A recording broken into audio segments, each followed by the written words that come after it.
All right, so one of the final binary oppositions that we will encounter in this course is the oppositional pair of day and night. And just like all other binaries we've covered in this course, day-night shouldn't be a binary because it's not black and white. It's not like at a certain time of day, it automatically goes from perfectly bright outside to perfectly dark outside. There are all sorts of gray areas, no pun intended, such as dusk and dawn and twilight, and all of these in-between times, not to mention daylight savings time and how 5 p.m. during the summer is firmly in the daytime, whereas 5 p.m. in the winter is quite firmly at night.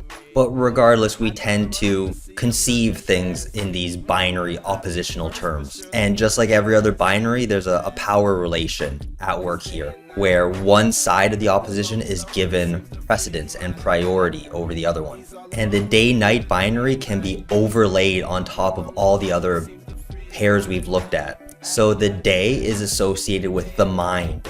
It's seen as a time for thinking and productivity and getting work done.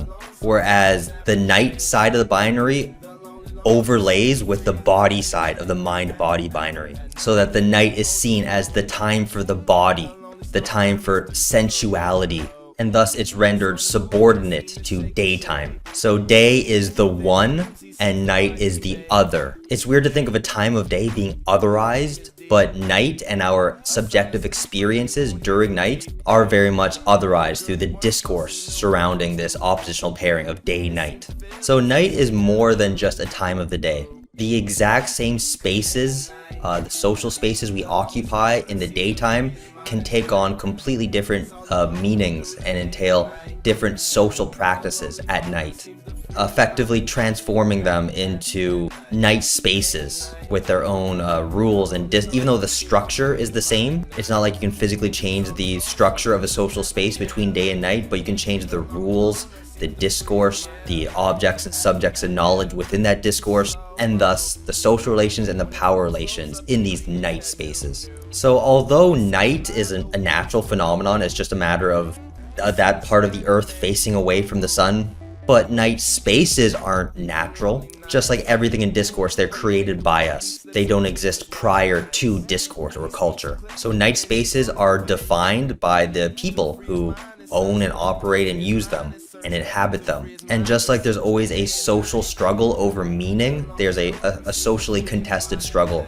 over the meaning and the rules of these night spaces. Kind of a tension between control and resistance. So the powers that be want to control night spaces in order to control the behavior of the people within those night spaces. So you may see signs up in a public area that says like no loitering from 5 p.m. to 6 a.m. or various parking rules that change depending on the time of day. Again, it's not natural that once the sun sets on your part of the earth, they're suddenly not allowed to park in certain places. It's produced by humans and it can be resisted by humans. So night spaces, as are all social spaces, are constituted by social struggles about what should and should not happen in certain places during the dark of the night. Another example of a social practice that changes depending on whether it's day or night is prostitution, the world's oldest profession, and how in Paris, at certain points in history, for example, prostitution was only permitted at night and in certain areas. And again, the fact that prostitution was only allowed at night shows how discursively nighttime is conflated with the body and sensuality and pleasure. So the day-night binary can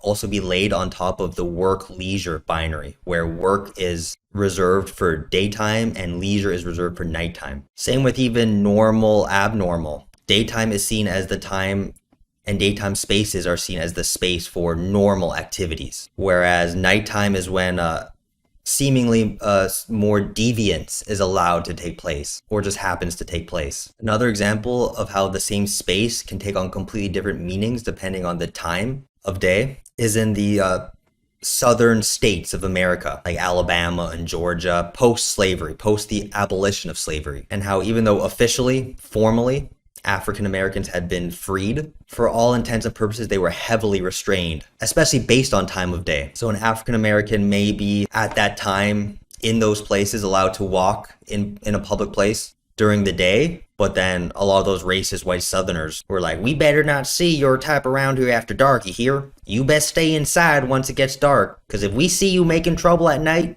we won't take too kindly to your kind. And nighttime is when horrific KKK activities and lynchings would take place. So that they may have been formally free, but only in a very restricted time and place. And we are always in time and space. No matter what you do, no matter where you are existing in a space, just like we talked about in the week on the body and how you're always embodied in your physical being. And you always exist in time. There's not a moment in your life that you are existing outside of time or space. And the specific time and space we find ourselves in will discipline our thoughts and actions to some degree. So just as with that previous example, the publicness of space varies by time of day. Who can be where and when will change during a 24-hour time period. So in early modern Europe, for example, social codes and social norms produced different interpretations for seeing a woman on the street, depending on the time of day. So it was completely normal for a woman to travel the streets alone during the daytime, but those exact same streets elicited a different meaning at night. It was regarded and interpreted as dishonorable for women to travel the streets alone at night. They were seen by others, by virtue of being in that time and space, as potentially being a promiscuous or a lady of the night. Perhaps even the man-woman binary can be overlaid on top of the day-night binary, where daytime is the time for serious men business, and nighttime is the time where men enjoy the bodies of women and go out to pursue women and or ladies of the night.